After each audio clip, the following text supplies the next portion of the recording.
menjadi apa Garda ya? terdepan ya. Garda terdepan dalam konteks kebijakan-kebijakan yang Iya. memang sangat krusial ya. Jadi gitu. Jadi nyawa taruhannya. Iya, iya. Jadi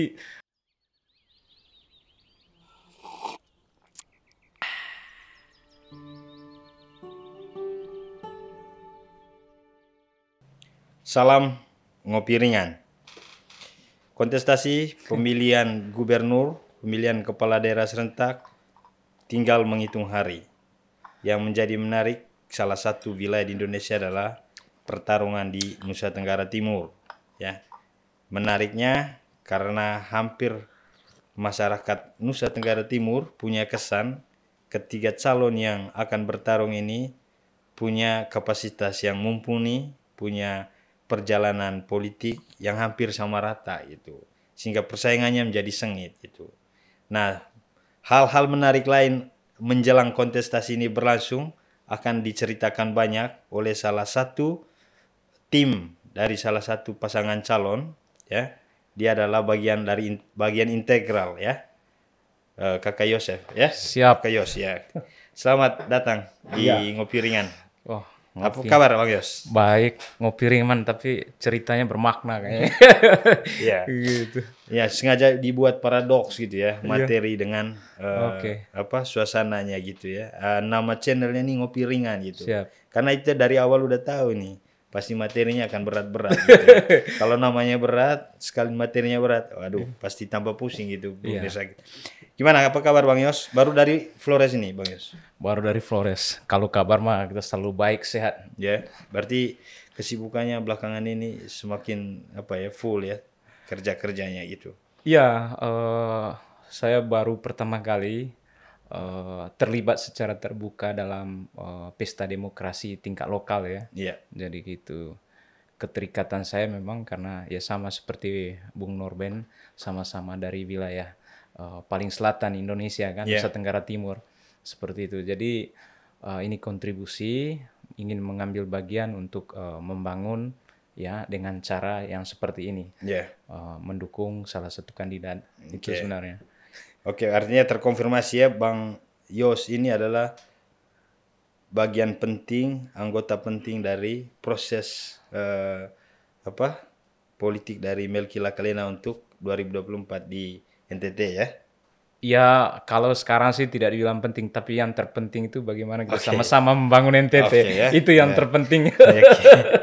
Ya, artinya dengan begitu saya bisa menggali banyak hal soal Ya. nanti bagaimana Melki Lakalena ya sebagai salah satu calon ya untuk Pilgub NTT gitu di lewat orang khusus orang dalamnya Bang Melki gitu ya. Oke.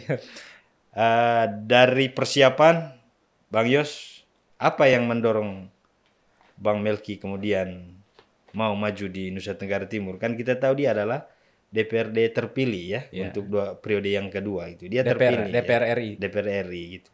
Lantas kenapa kemudian? Apa yang mendorong dia mau tinggalkan kursi empuk ya di Senayan lalu mau ke Nusa Tenggara Timur? Iya, Bung Melki ini kan latar belakangnya aktivis gerakan ya. Ya. Dalam bekerja, dalam bergerak itu dia didorong, didrive oleh visi sebenarnya. Jadi yang mendorong dia itu visi.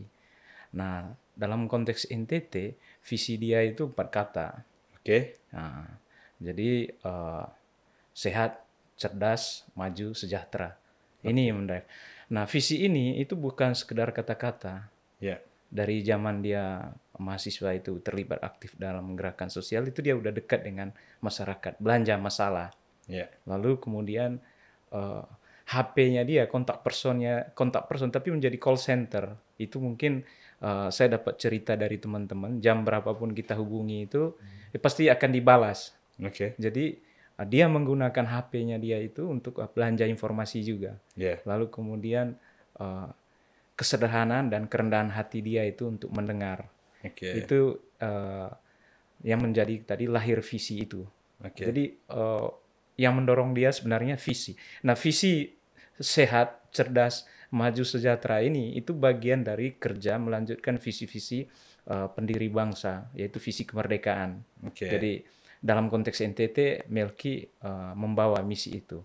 Jadi bukan hal baru Bung Melki, dan sebagiannya dia udah mengerjakan visi-visi itu. Nah, narasi yang sama juga tentu disampaikan oleh biasanya lah ya, Ya, tim-tim pemenang itu kan pasti hal-hal positif yang akan lebih ya, dipertebal, ya, kedepankan gitu ya dalam pembicaraan-pembicaraan seperti ini. Saya pikir tim yang lain juga, dua tim yang lain juga akan membicarakan apa yang kemudian yang membedakan Melki dengan dua calon yang lain gitu, sehingga kemudian bisa dipertegas kepada masyarakat bahwa ya penting ini pilih Melki gitu. ya. Saya ceritakan perjalanan karir dia ya. Ya, Jadi memang dia ini dari bawah ya, perjalanan. Jadi perjalanan dia itu dari aktivis gerakan lalu masuk partai politik. ya, Nah, menariknya dalam usia 35 tahun, waktu itu belum mengenal namanya istilah apa namanya milenial, ya. dia oleh partainya diberi penugasan untuk maju sebagai wakil gubernur Oh, sudah NTT. pernah ya? Iya, usia 35 tahun. Jadi ini harus catat. Artinya ini yang kedua ya dalam Iya. terlibat dalam kontestasi. Jadi waktu itu dia maju dengan Ibrahim Meda kalau nggak salah Oke. ya. Hanya kalah 1.000 berapa ratus suara dengan Diutus Golkar waktu itu diutus juga. ya. Oke. Jadi dalam berpartai pun dia mengikuti role partai. Ya, Jadi ditugaskan dimanapun begitu. Nah dalam konteks sekarang misalnya tadi Bung Norben bilang itu mengapa dia meninggalkan kursi yang empuk itu. ya, Nah, dia waktu itu cerita sampai tengah malam sama saya. Paling nyaman memang DPR. ya. Tapi kita beri ganggu dia lah, cubit dia. Masa kita sebagai latar belakang aktivis gerakan mau berada di tempat yang nyaman kan Oke, gitu. ya, Akhirnya oke lah dia bilang gitu. Aku harus tanya dulu keluarga, lalu Iya. kemudian ini kita juga mau maju gubernur tidak sekedar mau jadi gubernur gagah-gagahan. Oke. Jadi di situ dia membangun komitmen, termasuk seniornya dia itu ingatkan dia Bung Melki Mekeng Ya, menjadi gubernur NTT itu harus menjadi gubernur pengabdian. pengabdian. Karena itu dengan situasi Bung Norben, situasi NTT ini itu tidak situasi dalam keadaan baik sebenarnya. Dari segi fiskal ya, Iya. kita didera utang 1, berapa triliun itu. Oke. Untuk NTT Untuk ya. NTT, lalu sampai 2028 kita harus sisihkan kita punya anggaran itu untuk nyicil utang itu 300 miliar. Itu tanggung jawab gubernur terpilih nanti. Iya, jadi Oke. itulah kemudian saya dan kawan-kawan juga mendorong Bung Melki bahwa udahlah, memang paling pas dalam situasi ini itu Bung Melki. Oke. Apakah kedua kandidatnya tidak pas atau tidak baik? Semuanya baik. Ya. Ini putra terbaik NTT. Ketiga-tiganya ya. Tiga-tiganya. Tapi situasi hari ini itu. Oke. Ya, dan dia punya ikatan dengan pemerintah pusat yang baru terpilih ini. Oke. Jadi itu yang membedakan Bung Melki dan kedua kandidatnya. Nah, dukungannya juga tidak dalam tidak sekedar mendukung dalam konteks kata-kata aja. Ya. Iya kan? Itu 11 partai yang mendorong dia ini. Oke. Mungkin saya potong. Nah, lebih konkret lagi situasi seperti apa yang kemudian bahwa jawaban itu ada harus Melki gitu. Iya. Situasi konkret seperti apa di NTT yang kemudian jawaban semua itu ada di pundak Melki, bahwa di Melki lah yang harus menjadi nakoda untuk NTT ini gitu. Ya, kondisi aktual kita kan dalam soal survei kesehatan itu NTT itu berada posisi kedua sebagai stunting ya. Oke. Jadi nasional itu 21%, kita 37%. Oke. Seperti angka stuntingnya ya. Angka stunting. Dan ini salah satu persoalan kita kan. Belum tantangan yang lainnya itu soal infrastruktur dan ekonomi. Oke. Lalu dengan keadaan fiskal yang terbatas, bahkan minus tadi itu, nah apakah kita membiarkan dengan fiskal atau menjalankan pemerintahan dengan fiskal yang begitu? Tentu tidak menurut saya. Jadi ya mau tidak mau kita pakai Melki lah. Karena apa? Dia punya kemampuan untuk melobi ya, jaringan dia yang begitu ada di semua level ya, seperti itu. Jadi dan dia punya ikatan dengan pemerintahan terpilih yang saya bilang tadi itu. Catatannya adalah Melki itu membawa kemenangan Pak Prabowo. Dia sebagai ketua tim pemenang kemarin itu 62% di NTT. Di atas kemenangan nasional. Jadi gitu. Lalu dia didorong juga oleh presiden terpilih. Oke. Untuk Ya, maju.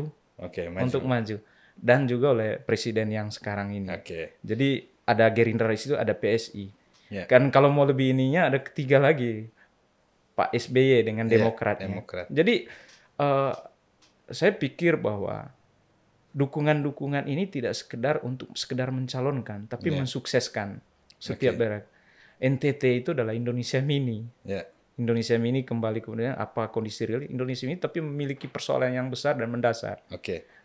Nah, Bung Yos, persoalan stunting tentu belum tidak mencuat akhir-akhir ini ya. Itu terus dinarasikan, terus diperjuangkan itu ya, diusaha oleh tokoh-tokoh kita dari NTT dan juga yang sudah mendapat mandat dari masyarakat NTT yang ada di Senayan. Tapi problem itu nggak berakhir gitu ya. Betul. Gitu. Nah, bagaimana sepak terjang Melki Lakalena dalam hal ini menyelesaikan stunting ini selama ini? Upaya-upaya konkret yang dilakukan dia gitu ya. Karena dia ini ada di Komisi Kesehatan kalau kurang di DPR RI ya, di Komisi 11 atau 10 ya? Komisi 9. Komisi 9, ya. Nah, gimana menurut Bang Yos, sudah apa yang dilakukan oleh Bung Melki gitu ya? Ya, dalam posisi dia sebagai anggota DPR memang tidak pada tahap eksekusi ya, karena itu ada pada level eksekutif. Tapi paling tidak adalah dia memonitor kerja-kerja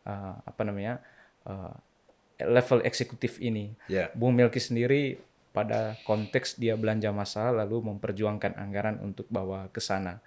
Nah, dalam konteks misalnya salah satu pilar program dia itu program pilar kesehatan. Jadi dalam konteks ini nantinya jika terpilih dia berusaha untuk segera mencegah ya, pencegahan dan kemudian soal penurunan stunting itu. Itu sebenarnya. Nah, tapi kerja-kerja ini tidak bisa sendiri. Ya, tidak bisa hanya berharap pada Bung Melki atau Bung Joni. Jadi itu kerja kolaborasi juga. Nah, kerja kolaborasi ini itu bagaimana Pemdanya, kabupaten, bagaimana pemerintah pusat, lalu bagaimana teman-teman di DPR nanti untuk membantu soal pencegahan dan kemudian penurunan angka stunting ini. Nah, ada pembicaraan yang begitu ramai di internet ya, di media sosial kita, khusus Skop Nusa Tenggara Timur. Ya, kenapa nama Melki tinggi itu karena memang dia waktu itu ditugaskan untuk ngurusin COVID karena dia DPR ya. Ya perlu di-clearkan itu bahwa misi Pak Melki ini sendiri apakah karena hanya memang ada kasus konkret waktu itu ada COVID sehingga dia memang mau terlibat ke sana dan kemudian persis posisi dia ada di Komisi 9 tadi. Nah, ada ejekan-ejekan seperti itu gitu. Bung Yos sebagai salah satu tim itu mesti luruskan itu gitu. Ya, kalau Bung Melki kan begini, bersyukurlah dia jiwa dan raganya selamat kan. Karena ada satu temannya dia atau beberapa teman di DPR itu kan meninggal karena COVID. Dan beliau itu salah satu satgas COVID DPR. Mereka yang terdepannya. Jadi karena memang dalam aku bilang itu komisi COVID jadinya karena memang 2019 2020 sampai sekian itu ya komisi 9 lah yang menjadi garda terdepan dalam konteks kebijakan-kebijakan yang memang sangat krusial ya. Jadi gitu. Jadi nyawa taruhannya. Jadi tapi bahwa kerja-kerja yang dilakukan oleh Bung Melki dalam Satgas itu memang dia udah terlatih sebagai aktivis gerakan. Jadi di dalam kekuasaan pun dia mengerjakan visi yang tadi itu. Di luarnya pun dia mendorong agar pemerintah ya selama dia jadi aktivis ataupun dia menjadi politisi sebelum menjabat juga dia mendorong kebijakan-kebijakan yang eksklusif kepada kekuasaan. Itu sebenarnya. Jadi bukan mau nebeng mau apa tapi memang di mereka ininya fondasinya waktu itu. Ada di Komisi 9. Jadi nah, apakah kerja Bung Melki hanya sebatas pada COVID? Tidak. Itu juga. Jadi siapapun di Komisi 9 dan memang dia pemimpin kan? Pemimpin di Komisi 9, wakil ketua salah satu pemimpin. Itu sebenarnya. Bang Yos, sebelum kita ke pertanyaan lain boleh sambil ngopi. Siap. Mantap. Ini kopinya enak nih. Oke.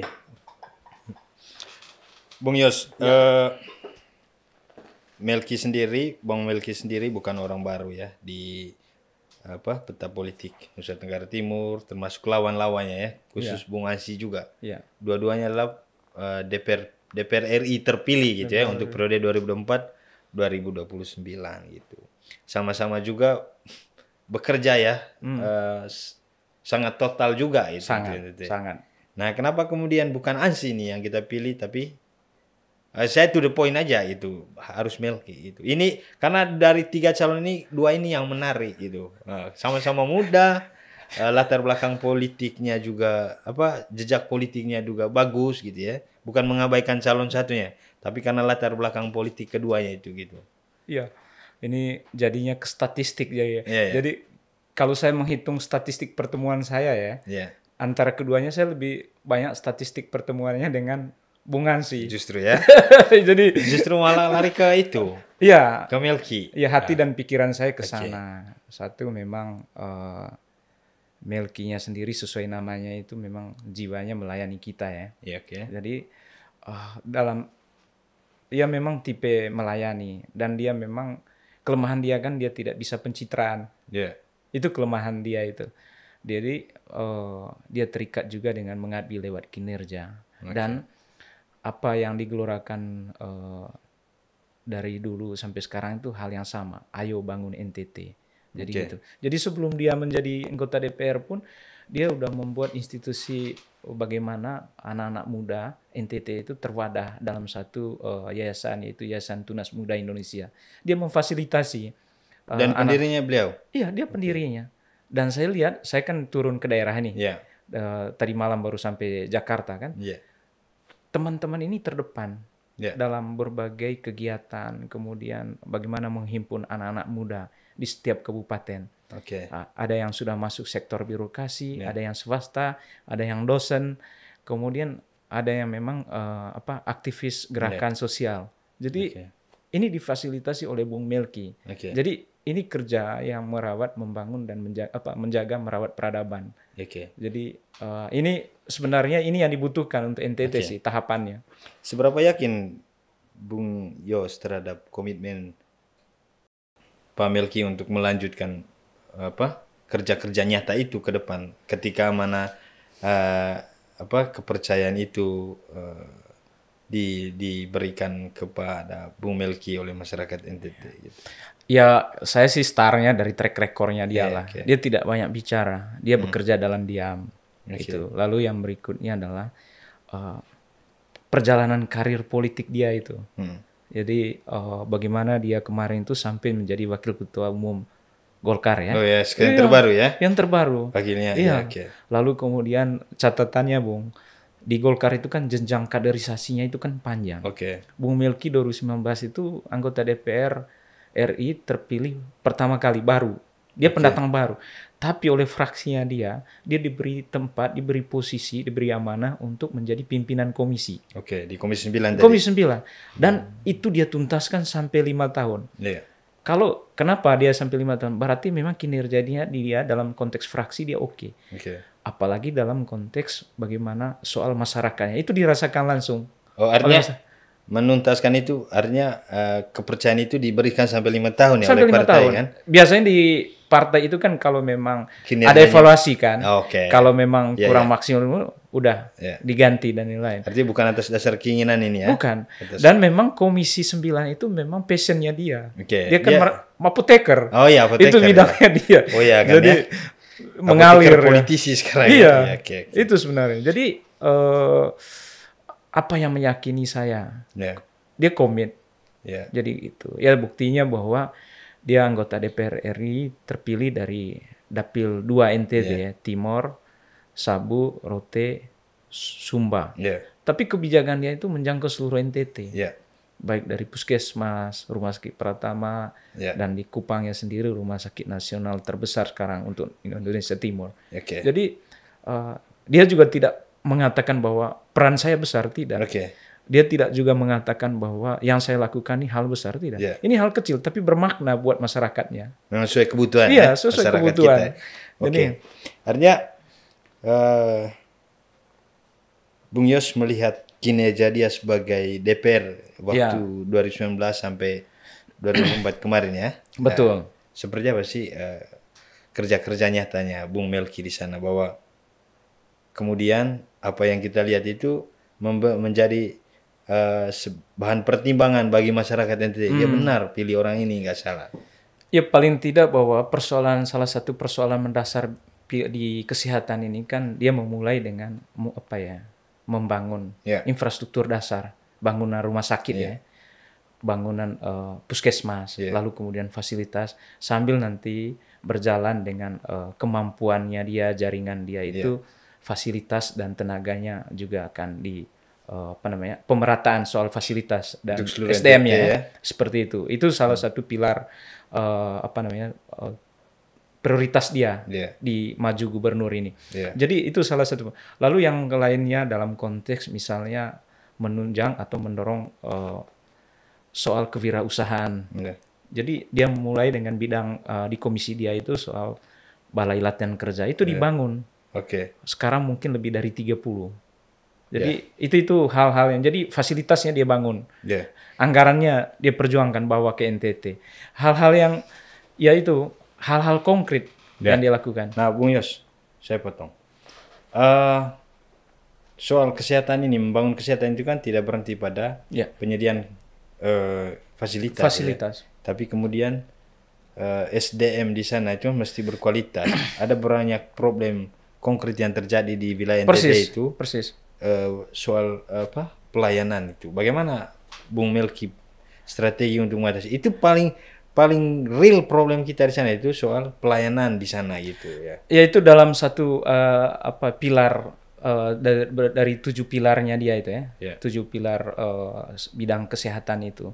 Jadi soal bagaimana nanti pemerataan ya.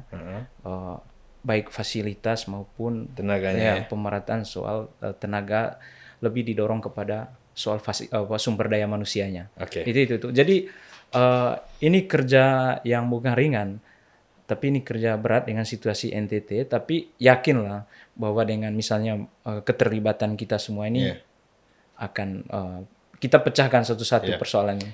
Tadi dalam penjelasan Bung Yos bahwa keuntungan memilih Melki adalah dia punya benang merah langsung ya dengan pemerintah pusat. Gitu. Nah, kira-kira mungkin bisa dibocor lah strategi nanti kemudian memang NTT mesti menjadi perhatian pemerintah pusat juga gitu dari dari pemimpin baru nanti gitu. Bagaimana itu meyakinkan masyarakat NTT bahwa kita akan menjadi perhatian, bahwa selama pemerintahan Pak Jokowi memang kita akan dalam tanda kutip anak emasnya Jokowi juga Nusa Tenggara Timur.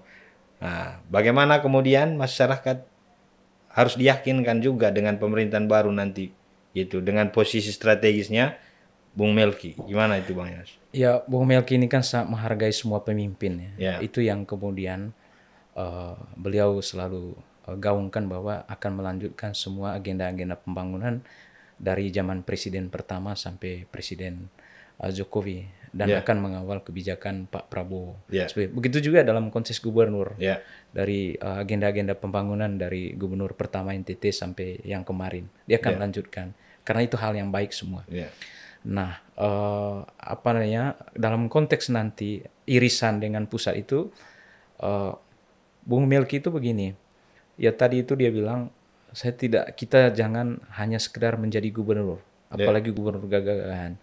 Jadi begitu dia memutuskan maju, dia tanya dulu teman-teman elit-elit yang nanti berpotensi untuk jadi menteri ataupun yang sekarang ini.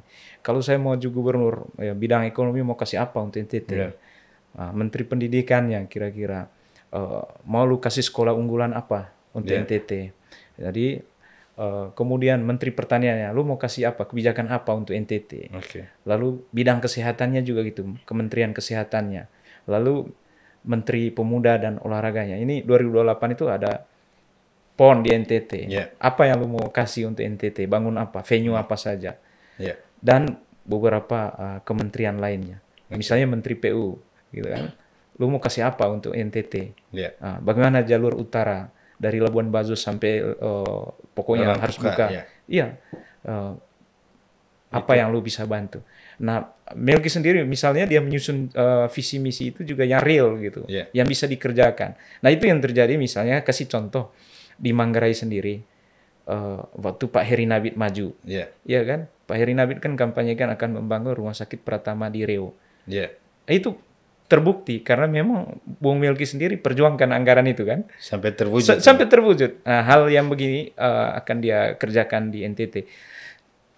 Nah, akan terwujud, saya yakin bisa sebagian dan kemudian kalau kolaborasi ini betul-betul jalan dan kemudian jaringan dia ini saya tidak ragu lagi.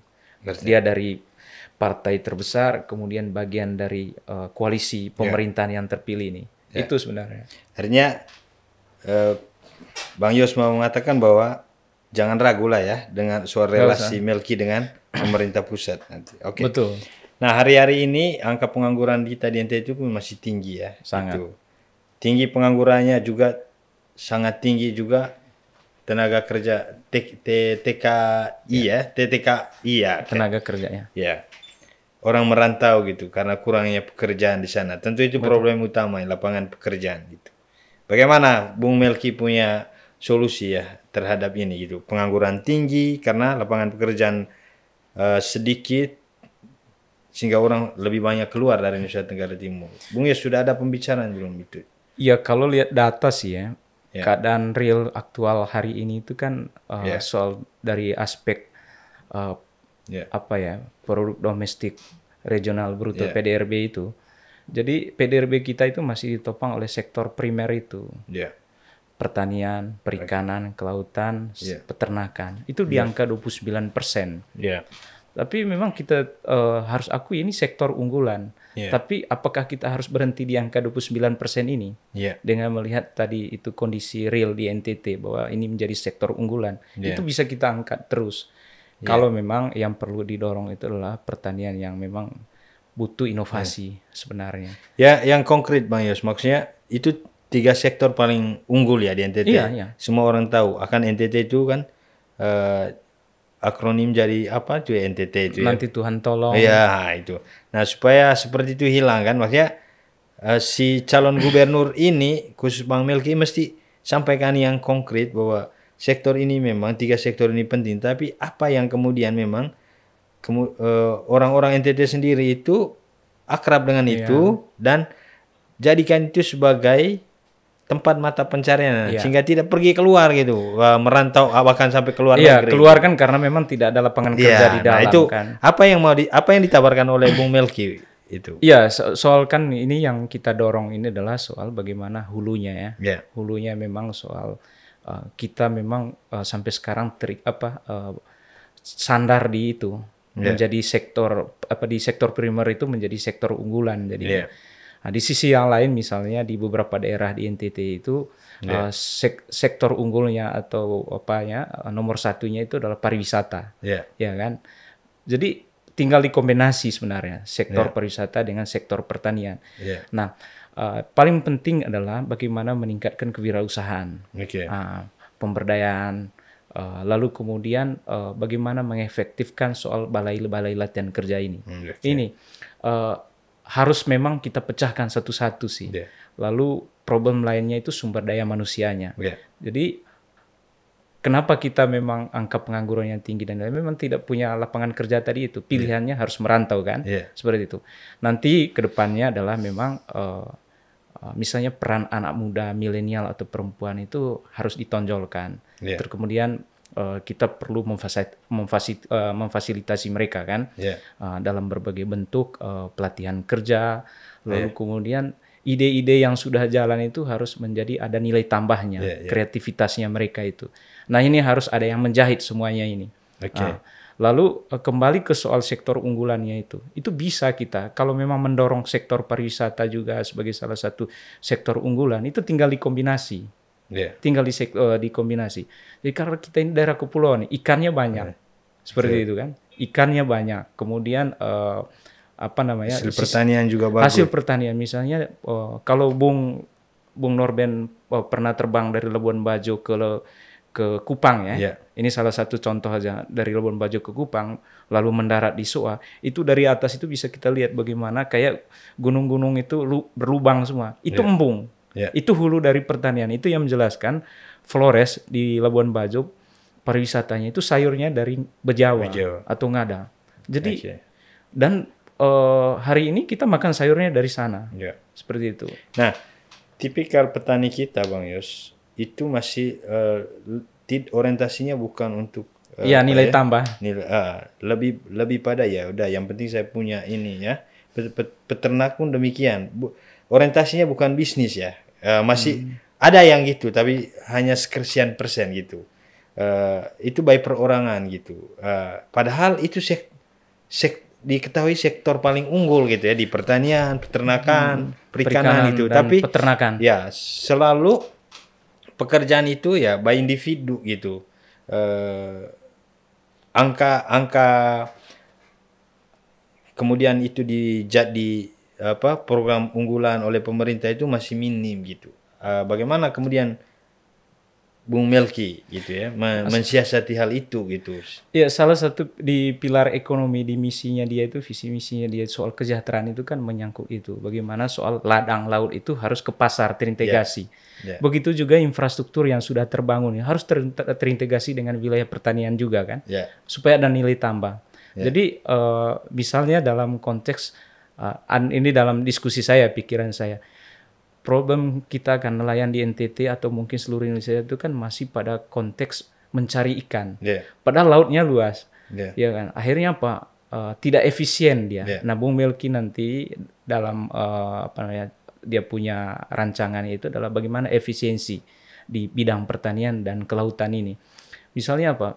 Soal harus ada inovasi lah misalnya. Jadi nelayan itu tidak lagi mencari ikan, tapi menangkap ikan. Ada kepastian. Jadi BBM yang dia beli itu bisa nangkap ikan. Nah, justru jadi ada inovasi. Inovasinya apa? Memang harus dicarikan teknologinya soal deteksi mana wilayah ikan, mana yang lain-lain. Jadi itu adalah langkah awal, Bung Yos. Menangkap ikan, mencari ikan itu masih pada level 1. Problem besar kita, Bung Yos, ini penggalian saya, tidak ada kepastian pembeli. Itu adalah dilema masyarakat ya, masyarakat petani, masyarakat nelayan. Tidak ada kepastian pembeli gitu. Sehingga ya dia menangkap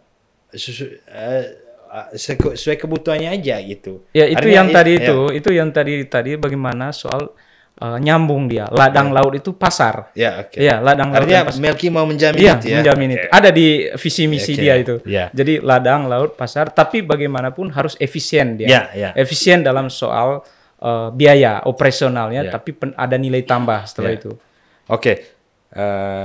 Isu lingkungan hidup itu tentu tidak bisa dilepaskan dari 3 aspek tadi itu. Bagaimana komitmen Bung Melki soal keberlanjutan lingkungan hidup kita di Nusa Tenggara Timur?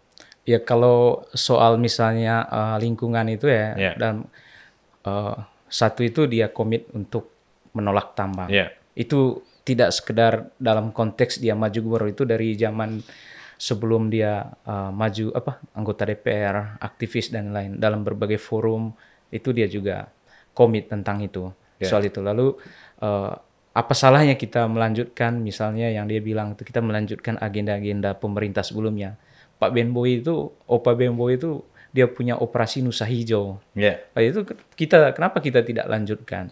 Dan memang agenda soal lingkungan ini kan menjadi pembicaraan dunia kan. Jadi gitu. Bung Yos, ini perlu diluruskan. Tadi sempat ada statement bahwa program-program pemerintah sebelumnya itu mesti dilanjutkan. Ada loh yang pro tambang. Bagaimana itu, Bung Yos? Enggak. Kalau Bung Melki kan memang dalam konteks tambang kan dia menolak. Iya kan? Dia tidak ada tempat. Artinya perlu diklasifikasi ini konteks agenda pembangunan yang memang berpihak pada masyarakat. Berpihak kepada masyarakat. Inklusif lah. Misalnya tentang melenceng dikit dari soal dari soal lingkungan. Karena misalnya di NTT itu kan dorong namanya pariwisata berkelanjutan. Lingkungannya harus diperhatikan. Tapi soal kue ekonominya bagi Bung Melki itu menarik. Harus apa namanya, harus menganut namanya asas keadilan Pancasila itu, keadilan sosial. Jadi yang didulukan itu adalah misalnya di Labuan Bajo. Jadi ekonominya harus diutamakan orang Labuan Bajo, Oke. baru orang Manggarai, baru Pulauan Floresnya, baru NTT, baru secara ininya Indonesia Jakarta. Jangan kebalik seperti itu. Nah, kembali soal komitmen tentang lingkungan itu, saya kan bergerak di bidang itu ya. Jadi gitu, itu menjadi pagar buat saya itu. Karena apapun yang kedepannya, salah satu yang bisa membuat kita bisa mendatangkan uang dan lain-lain itu komit terhadap lingkungan ini. Visi besar buat saya pribadi ya, dan itu mungkin nanti kita pelan-pelan kerja di luar hal-hal yang mendasar itu, problem mendasar itu. NTT harus menjadi tabung oksigen bagi. Bung Yos, ini yang paling menarik yang sangat diimpikan oleh orang-orang muda ya, bahwa calon pemimpin itu harus bersih dari KKN, ya, itu. Bagaimana ini Bung Yos meyakinkan masyarakat NTT bahwa Bung Melki ini bebas dari KKN gitu. Artinya secara akuntabilitas juga transparansi kepemimpinan itu bisa lah kita pegang, kita yakin gitu. Gimana itu Bung Yos? Ya kan dia maju gubernur itu kan startnya dia komit pada dia menjadi gubernur pengabdian ya. Jadi kalau mau berpikir lebih dari itu tidak ada tempatnya untuk NTT. Harus prihatin. Ini provinsi termiskin. Ya.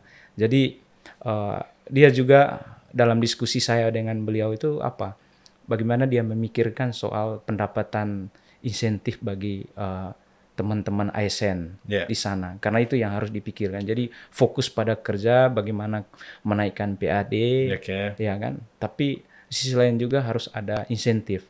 Jadi itu yang dipikirkan sama untuk ini. Itu ASN di sana ya. Jadi saya pikir begini, kalau dalam konteks KKN, kalau itu kan ada istilah analoginya kan, harus dari kepalanya. Nah, kita ikutin lah track recordnya Bung Melki ya. Jadi dia sebagai aktivis juga punya beban dan terikat dengan perjuangan mereka 1998 itu. Salah satu perjuangan 1998 itu kan berantas KKN. Itu. Nah, dia udah mencoba di di kekuasaan, di legislatif seperti itu. Dan ya track recordnya bisa kita ikutin lah seperti itu. Dan saya pikir ketiga kandidat juga ini punya komitmen yang sama. Nah, apa komitmen Bung Melki ya, Bang Melki nanti ketika terpilih ya, kemudian membangun kerja kolaborasi khusus dengan diaspora NTT gitu. Itu sangat penting. Kenapa? Saya garis bawah itu bukan mau merendahkan yang warga NTT yang ada di Nusa Tenggara wilayah Nusa Tenggara Timur, tapi kita harus jujur bahwa informasi lebih cepat itu ada di wilayah diaspora ini gitu ya, apalagi yang ada di ibu kota gitu. Ide-ide, gagasan-gagasan itu lebih cepat tumbuh di circle masyarakat ibu kota gitu. Bagaimana komitmen dia gitu untuk, dan mungkin poin keduanya bagaimana melibatkan orang muda gitu, bahkan lawan politiknya gitu. Boleh Bang Yos bagian terakhir itu gitu. Jadi dalam kepemimpinan dia misalnya nanti itu kan didrive oleh visi misi yang tadi ini. Dan dia juga udah prioritasnya itu dasar cita itu tadi. Bagaimana soal bagian terpenting juga itu adalah kolaborasi. Dan ajakan ayo bangun NTT itu kan bukan kali ini aja. Tapi yang menarik adalah ajakan itu sebuah bentuk sikap kerendahan hati dari Bung Melki. Yang tadi itu adalah NTT Indonesia Mini tapi memiliki persoalan besar. Karena itu ya kan menyelesaikannya juga harus bersama-sama. Dan diaspora ini adalah aset. Ya kan, dengan kemampuannya berbagai macam di bidang-bidang masing-masing. Nah, kenapa kita tidak konsolidasi ini? Seperti itu. Nah, ini salah satu memang keyakinan dia agar NTT bisa naik kelas. Bagaimana kolaborasi dengan diaspora. Seperti yang Bung lakukan ini kan. Ini kan membangun peradaban dan berkontribusi untuk pembangunan di NTT dari aspek soal pencerahan ya, seperti itu. Nah, Bung Melki sangat membantu itu dan dia udah mulai mengerjakan itu, misalnya dia bertanya belanja masalah dengan siapapun, dia tidak melihat latar belakangnya apa, pikiranmu apa, gitu. Nah, itu dia konkretkan seperti itu. Jadi eh, kolaborasi dengan diaspora itu menjadi salah satu pilar yang penting untuk dia. Karena itu bagian dari soal melayani kita untuk NTT itu. Jadi menjahitnya bagaimana itu lebih mudah sekarang kan dengan teknologi seperti ini. Bung Yos, untuk closing statement gitu, yakinkan calon-calon pemilih di Nusa Tenggara Timur bahwa Melki adalah orang yang paling tepat gitu ya untuk Nusa Tenggara Timur 5 tahun ke depan. Silakan Bung Yos. Ya, ini saya punya keyakinan dan mengajak teman-teman pemilih di NTT, Bung Melki ini kita pakai hanya sebagai alat untuk melakukan perubahan di NTT. Dia ini bukan merasa bisa, tapi bisa merasa apa yang kita alami di NTT. Karena itu dia mengajak kita untuk berkolaborasi. Startnya adalah dalam soal pilkada ini. Jadi kita sama-sama berjuang, lalu kemudian nanti kita bisa memecahkan satu persatu persoalan di NTT. Jadi Melki itu kita pakai sebagai alat untuk keinginan perubahan kita. Jadi jangan ragu karena memang selama dia di DPR diberi amanah oleh rakyat NTT, dia udah mengerjakan yang memang menurut kita mungkin belum besar, tapi maknanya ada untuk NTT. Oke, saya tidak menyimpulkan apapun, tapi saya sangat menanti kehadiran dari teman-teman tim pemenang untuk calon lain. Ada Kakak Ansilema, Ngopi Ringan sangat menunggu kehadirannya di sini. Lalu ada timnya Bang paket siaga ya. Siaga ini apa siaga ini? Bang Simon Kamlasi dan Simon Kamlasi dengan Andre Garu gitu. Ya. Nanti silakan masyarakat NTT yang akan menentukan pilihannya gitu. Ruang ini untuk kemudian kita berdiskusi sehingga kelak akan terpilih ya gubernur yang memang sesuai dengan keinginan masyarakat NTT untuk 5 tahun ke depan. Selamat sore, salam ngopi ringan.